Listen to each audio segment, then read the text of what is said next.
live on your tablet, phone, and the KUTV app. This is 2 News Live. Thanks for joining us on 2 News Live. I'm Brian Schnee. Thursday, June 1st. We're going in depth tonight on a consumer-related topic that if you own a Ring doorbell camera or another camera owned by that company, operated by the company in your home, you're going to want to hear what Lincoln Graves has to tell you in just a few moments. Also, Ski Utah releasing some really interesting data. We'll get to that in just a moment. Let's take a look at our headlines right now. The human remains found in Garfield County earlier this week have been identified as Austin Madsen. Police say the search for Madsen began January 29th. They say Madsen died of natural causes. We'll get you to the right screen here. Also in your headlines, Utah's 2 senators seemed poised to split on the debt ceiling vote. Mitt Romney will vote for it. Mike Lee says without big changes, he will vote no. The vote is set to happen sometime tonight. We'll keep you updated as we learn the timing. Also, in your headlines tonight, if you're looking for a cool way to stay and save money, Salt Lake County has dozens of cool zones. This helps those who may not have air conditioning or are struggling to afford it. Cool zones are open now through October 15th. Also, Governor Spencer Cox just signed a declaration honoring Pride Month. Earlier today, he mentioned that the LGBTQ and Salt Lake City leaders, he joined them as well to raise the pride flag over City Hall. As we go in depth tonight, you can always get in touch with us throughout the show. Use the hashtag 2NewsLive to join the conversation. You can always find me on Facebook, on Twitter, Instagram as well. You can send a direct message, any of those places to weigh in. Do you have any Ring cameras on the outside or inside of your home? If so, you should know about a government settlement with Ring over consumer privacy. The Federal Trade Commission says Ring, which is owned by Amazon, did not protect the data of its customers. Lincoln Graves looking into this one. What did you find out, Lincoln? Yeah, Brian, and we should point out that this isn't necessarily anything current, so people shouldn't necessarily be worried about their current cameras, but the FTC says that years ago, Ring, they really weren't treating their users' data with any safety or security. So basically there's a couple allegations here. One, that employees within Ring were sort of given unfettered access to look at users' camera video. Also, the FTC says that Ring simply didn't have the security measures in place to stop hackers from accessing that video. So this all led to a settlement with the FTC, about $5.8 million to resolve these issues. Ring, for its part, says, you know, we're not really agreeing with all of these claims from the FTC, but we're resolving this. We want to settle this just so we can see a resolution. Brian? In that very long document, Lincoln, are very interesting to say the least. So if you have a Ring camera right now, is there anything you should do to make sure maybe you didn't fall victim to this? Are people left in the dark right now? You know, one of the best pieces of advice that officials have, I talked with a cybersecurity expert today, basically saying that there's not a whole lot you can do other than not purchasing the devices, but you can take some extra precautions. Don't have these cameras perhaps in sensitive places, like bedrooms, for instance. You know, a lot of people have these cameras inside the home too. A living room is a popular place. But one of the allegations in this FTC settlement was that some videos from within bedrooms, intimate areas, were also accessed by hackers or perhaps employees. So that is one big key piece of advice. Don't have these in sensitive areas where perhaps you wouldn't want to be seen. You know, we talked with some people today who said, well, I just have this on the door, so it's really not that big of an issue for me. But again, don't put these in sensitive areas. Brian? Lincoln Graves live for us tonight. Very interesting and, of course, very important to the security of you and your family. Lincoln, thanks so much. Turn into your weather now. New video into our newsroom showing a landspout tornado popping up near the point of the mountain area, according to the National Weather Service. The landspout could be seen in Harriman and Bluffdale this afternoon. Chase Thomason with us. Chase, you guys were looking at this, of course.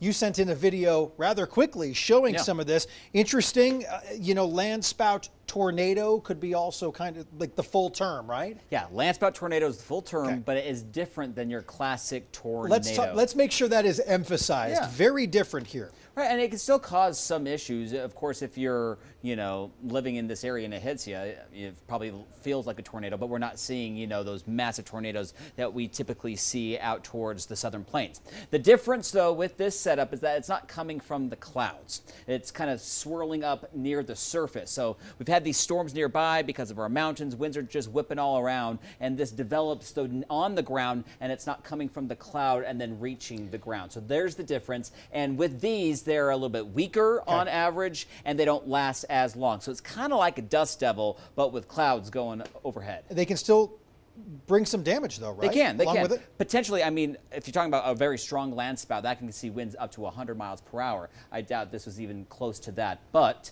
we didn't see any reports of damage, so that's a bit of good news. But still, quite the sight, though, if you're driving towards the point of the mountain, seeing that. Well, looking out, obviously, this drive here. It's a vast valley location. Yep. So something like this kind of seemingly coming out of the There you sky, go. as it would look to looks the like naked it, yep. eye, is pretty interesting. Of course, this comes just a week or so after we saw some tornado activity. Yeah, in the eastern parts that of the was valley. a tornado in Elko. You could see that whole funnel coming from the sky all the way to the ground. We get it all for the most part. I know. Here in our And we region. have more kind of wild weather in the forecast, so let's get right to it. Here's what you need to know.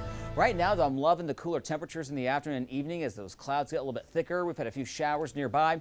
It's not widespread wetting rains, but some areas, Davis County, just north of Salt Lake. Our friends in Bountiful getting a good drink of water with a thunderstorm earlier today. 74 degrees right now in Salt Lake. Those winds are still gusting, though, over 20 miles per hour.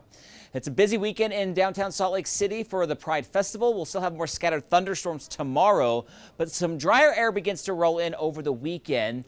Upper 70s on Saturday, comfortable 81 on Sunday. For the parade, it will be dry, but there's still a slight chance of an afternoon thunderstorm Saturday and Sunday afternoon. We just won't see as many storms compared to today and tomorrow. So here's the setup. We got this area of low pressure that's pumping up all this moisture into Utah. You can see it's very active across the Rockies right now. Right now, the strongest thunderstorms are near the Idaho border towards Preston. This is just west of Bear Lake, north of Logan. So some scattered showers around Cache Valley, a little bit of lightning and some heavier rainfall near Brigham City. Mentioned that storm in Davis County just fell apart, but we had a lot of rain with that in about 30 minutes. The storm didn't really move. Now it's falling apart. And right now, most of Salt Lake and Utah County, quiet. A few sprinkles out there for your evening commute, but I think you're going to be okay if you're making any drive plans. Just grab a jacket, though. It's a little cool, though, with some of these showers. A little bit of light rain out towards Delta and out right around Beaver, but generally things are starting to calm down for tonight. And as we head into tomorrow morning, more showers will begin to develop. And I think we'll see a better chance for scattered showers and storms around the noon hour, early afternoon. By Friday night, though, it could be quiet. Slight chance of a storm down in southern Utah as well. But here is Saturday. You can see the drier air across central and southern Utah with still some hit or miss storms to the north, but mainly over our mountains. If you're headed to those national and state parks down in southern Utah, there will be some scattered thunderstorms out there. So I would definitely want to avoid those slot canyons. The morning, if you have to be out and about, is the best time. There's a possibility for flash flooding at all those parks to our south. So St. George, 88, might see a stray afternoon thunderstorm. Weekend is hot and dry, low 90s, and we stay in the low 90s next week. Just a little breezy, though, Monday, Tuesday, and Wednesday with those overnight lows in the 60s. Salt Lake, we're at 74 degrees tomorrow, a few degrees below average. Scattered storms.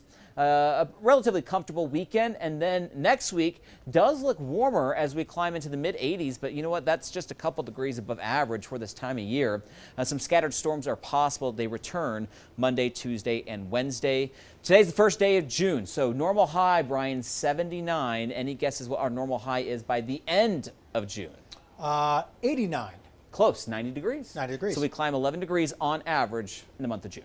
Nice to see this here. I think that we've gotten so used to the potential for an afternoon thunderstorm. Yeah. It would be really refreshing to have a weekend without that concern. I still think there will be a couple storms this weekend, mainly over the high country, but I think generally, if you're out and about, you should be just fine. Really can't stress it enough. If you're going to be in a slot canyon, don't. Right. How about that? Don't risk it. Just don't right now, because I'm really getting tired of putting you on the news for an unfortunate situation. Especially tomorrow. Let's prevent that. Remember to download our 2 News weather app to know about changes in your neighborhood. You can get updated forecasts and some live radar right on your phone. The app is free to download. We're not getting rid of Chase yet because we're going back in time and we're talking about the ski season. 44 powder days in Utah this season. That's a lot. That classified as basically more than a foot of snow in a 24-hour period. That's how it was defined to as So Maine. 44, that would be roughly what, 2 or 3 powder days a week? Yes, right? Basically And the amount 3? of months. You're right, in 6 months? The yearly average is 19, according to the folks at Ski Utah, who keep some nice data for us. Okay. So you've already talked about this, you and I have. Alta, of course, had 903 inches of snowfall before they shut the lifts. Most snowfall ever at the resort. Next door, Snowbird also broke their resort records for snowfall, and of course could do it for maybe a long season. We'll see. Yeah. They are still open, reopening on Father's Day weekend with the addition of the balcony to the trams. The list goes on. At least 12 out of 15 Utah resorts broke all-time snowfall records. So I had the chance to speak with the CEO of Ski Utah about the massive visitation at resorts this season. Take a listen. A potential 7.1 million skier visits over the course of a season. Did you ever imagine you would be putting out that number? You know, it was kind of equally the most surprising and least surprising thing from this season. It's a big number, a big jump from last year, 22% increase.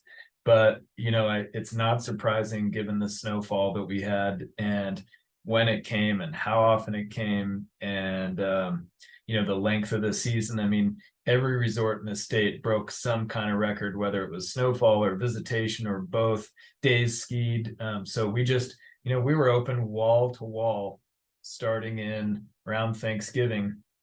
And, you know, it's just not surprising. And the snow just never seemed to stop.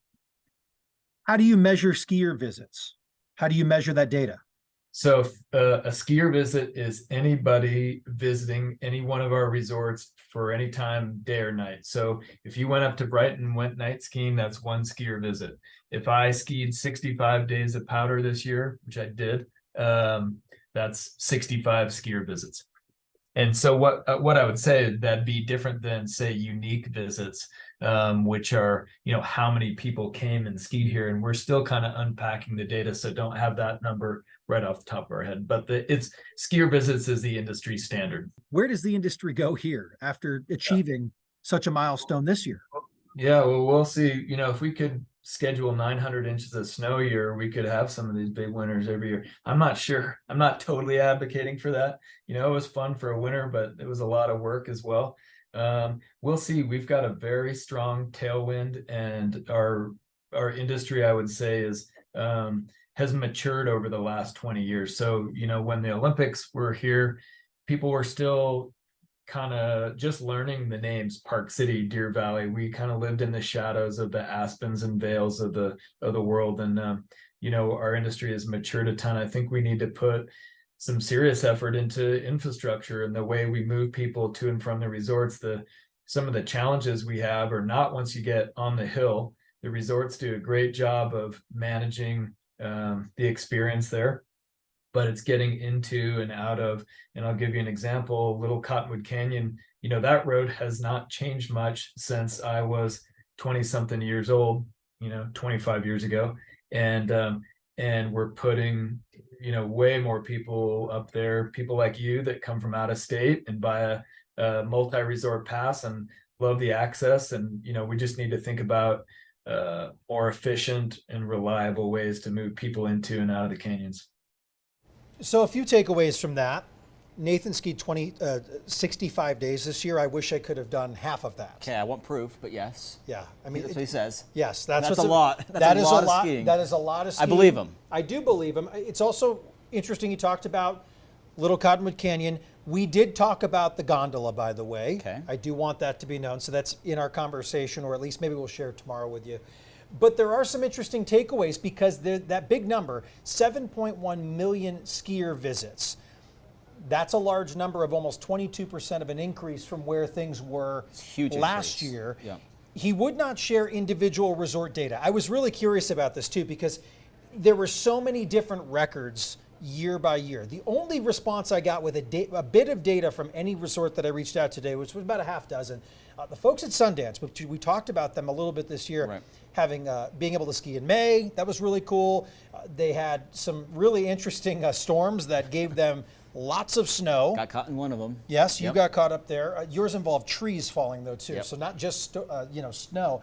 They mentioned a 30% visitation increase from year to year. Wouldn't tell me the numbers, And that's but a still. huge number. for That's them. massive. 30% is a lot. So talking about the impact of this though, there's always a dollar amount attached, right? So let's talk Yep. about some revenue here. I'm tapping some Yeah, other you're things. drawing. Well, I'm around You're the corner highlighting. here. Okay. There we go. Let's try it again. So $2.5 billion spent by visitors here. This is also some information shared with us by Ski Utah. It's an 8% increase from last season, $2.35 billion. The national retail spending from the ski industry, $55 billion. And of course, there's a lot of jobs associated with it. 533,000 jobs nationwide. A lot of jobs here in Utah. A lot of J1 employees come from Right. all across the world to work in this industry. Are you surprised at all by any records from this year? I mean, I'm not, because we just had record snow. So, of course, everyone was hearing about Utah. And, of course, we know the greatest snow on earth. But everyone's seen those numbers out at 600 inches, 800 inches, 900 inches. So everyone's probably changing their plans. So I expect this to go up. It'll be very interesting to see what happens next year. Do people continue to come because they heard what happened this season? Or is it really dependent on how much snow we get again? Part of my conversation that we had is, why don't resorts stay open later with all this much snow?